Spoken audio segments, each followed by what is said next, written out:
Next up, we have Steph Frazier and Amy Russo again. They're going to be talking with you a little bit about writing as a multilingual writer as a graduate student at San Jose State. So Steph and Amy, take it away. All right, thank you, Tom. Yes, hello, everyone. This is the time where I really, really wish we could be in a room together. Unfortunately, we can't.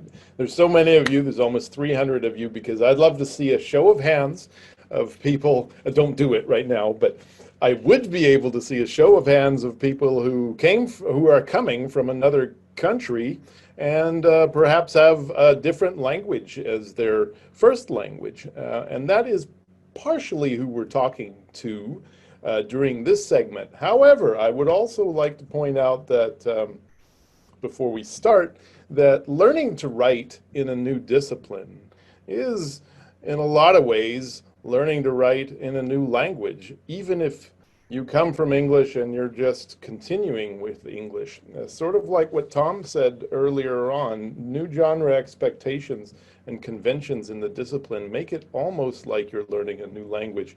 So please don't think that this segment here is only about people coming from other languages than English. It really is applicable in a lot of ways to everyone starting graduate school. Very brief outline of what we're going to be talking about in this section.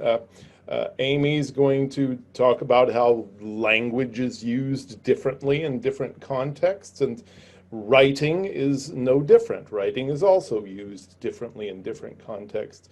We're going to tell a couple of little stories about cultural differences in writing. And then Amy's also going to offer a couple of tools like she did earlier on the topic of multilingual writing.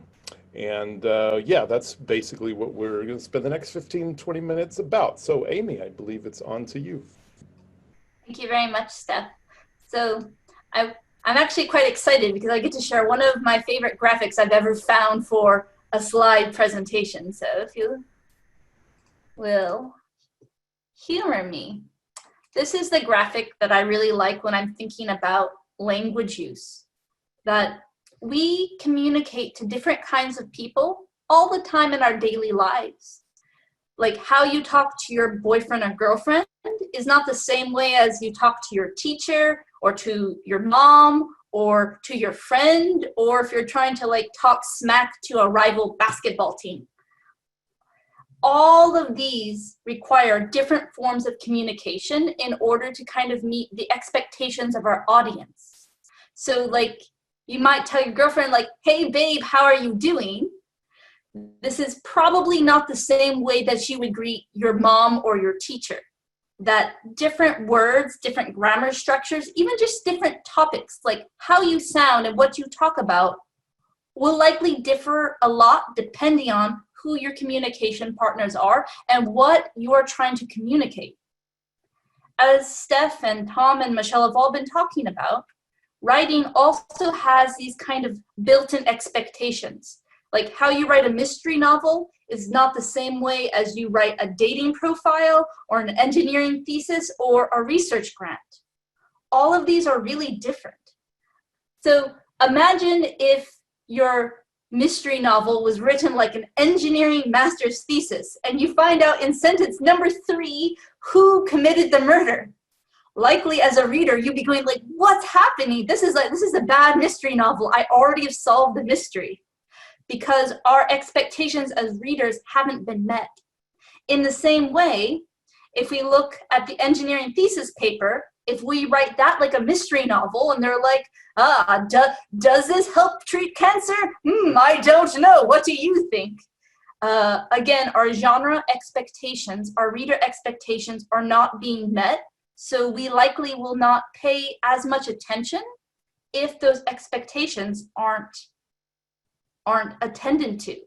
And these rules that Tom talked about can sometimes be invisible unless we deliberately study them. They can be very difficult to learn, but they're key in kind of becoming a graduate writer, in becoming a skilled communicator. I'm going to stop my video here for a second, and I want to tell you a story. So I lived in Japan for 5 years. I both studied and I also worked. And in one of my Japanese classes, I was writing an essay, okay? And I'm pretty good at school at essays, okay? So I was a little, kind of proud of myself. So I wrote an essay just like I would in America. I had my introduction, I had my paragraphs, nice like thesis statement, conclusion. And I'm like, great, I wrote it just like an American college essay, and it's in Japanese. What could be better? Well, my teacher actually pulled me aside at the end of class, and she's like, Amy-san, she's like, there's a problem with your writing. And I was like, she said, when you write like this, it kind of seems rude when you write in this style. She says, you are not respecting the reader. That, she says, when I read a paper like this, it makes me feel like you think I'm stupid because you have said all of the things.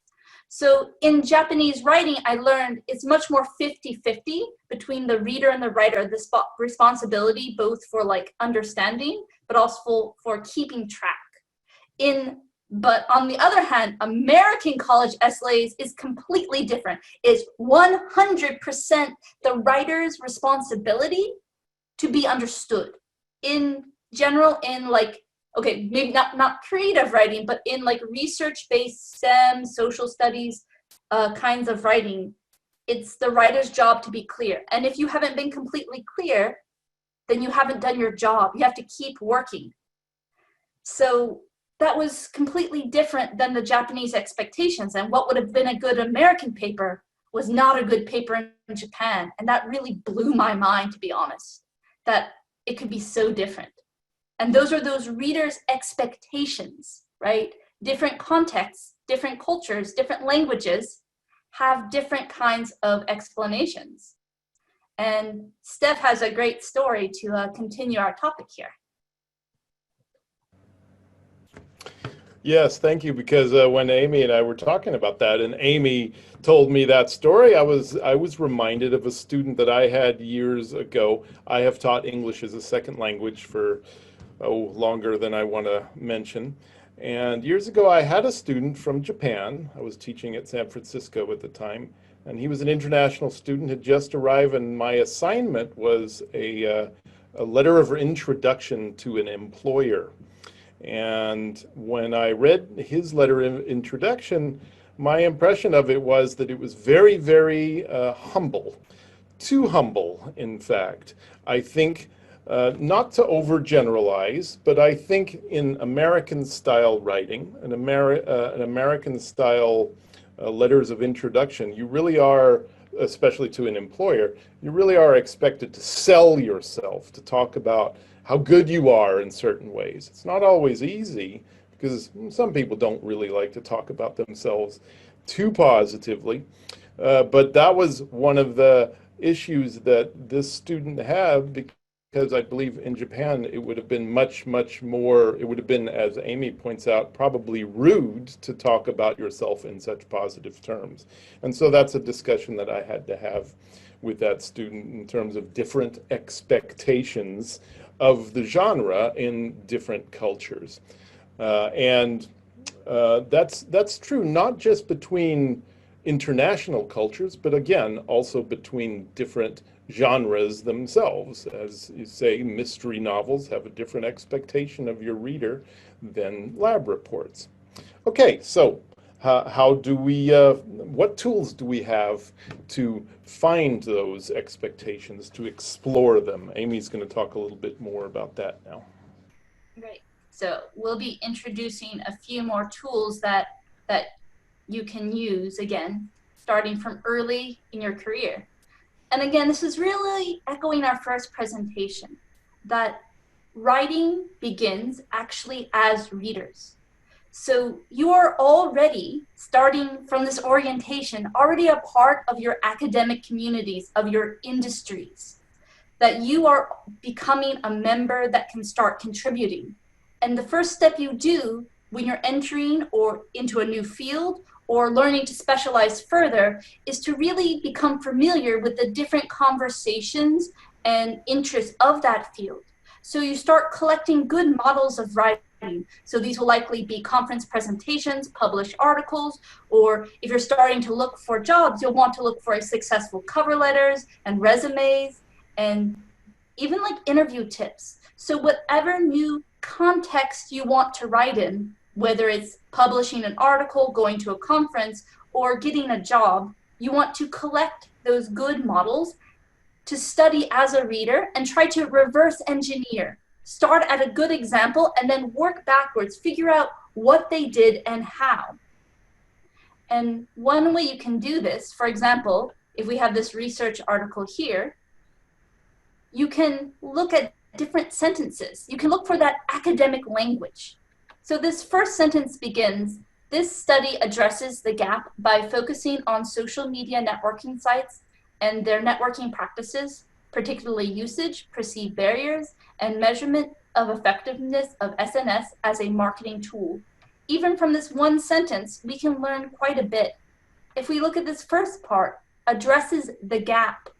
The gap is a term you will find very often in research. The gap is what's missing or not yet known about a particular research topic. So many papers will use the term gap to show that's the niche or the place they're trying to extend or start a new conversation. So by studying language, we can collect good phrases and good vocabulary that we can deploy when we're beginning to write our own papers. And as Tom and Steph were both saying, writing takes a lot of time and many practices and iterations in order to do this. So again, I'm going to go back to the Excel sheet here, but create some kind of archive of both your notes from articles, but also from just good language that you see. Like, how do people introduce results? How do they talk about their methods? How do they introduce a new article? What you can do is kind of write down your key phrases and then write down what you think the job or the function of that sentence is.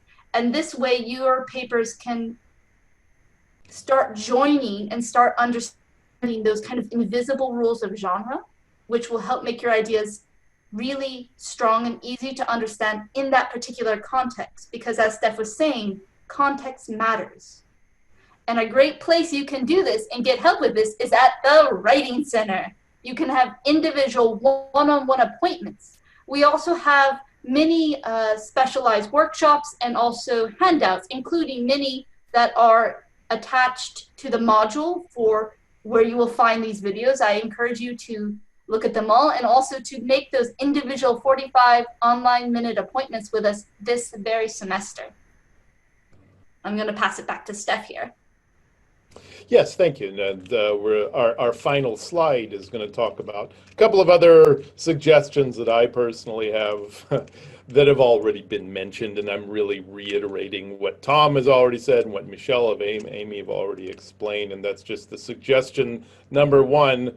Well, the general suggestion, talk with your professor. Take advantage of office hours and go there as often as you can. Keeping in mind that, everyone's busy, you're busy, your professor is busy, and so on. So, be mindful if there's someone else waiting outside the door that, you can't have all the time in the world. But if you go often with pointed questions each time, you're going to get a different insight each time. And also with your regular professors, take time out during those office hours to talk about writing expectations specifically. Not, you're obviously going to talk about content if you're in chemistry or in business or in education or something like that. But try to take, 5 or 10 minutes each time to talk specifically about, well, what is it about the writing that you would like to see and that the field in general is accustomed to seeing.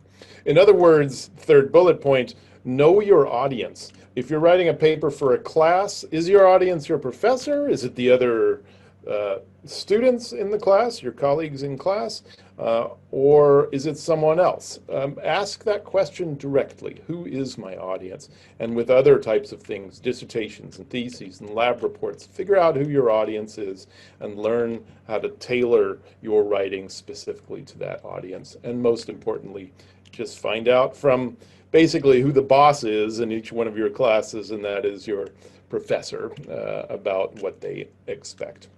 That and many other questions can also be answered, as we have said, at the Writing Center, or it can be addressed at least at the Writing Center. And so that I think Michelle is going to do a little bit of sales job about what the Writing Center can offer you. Go ahead, Michelle.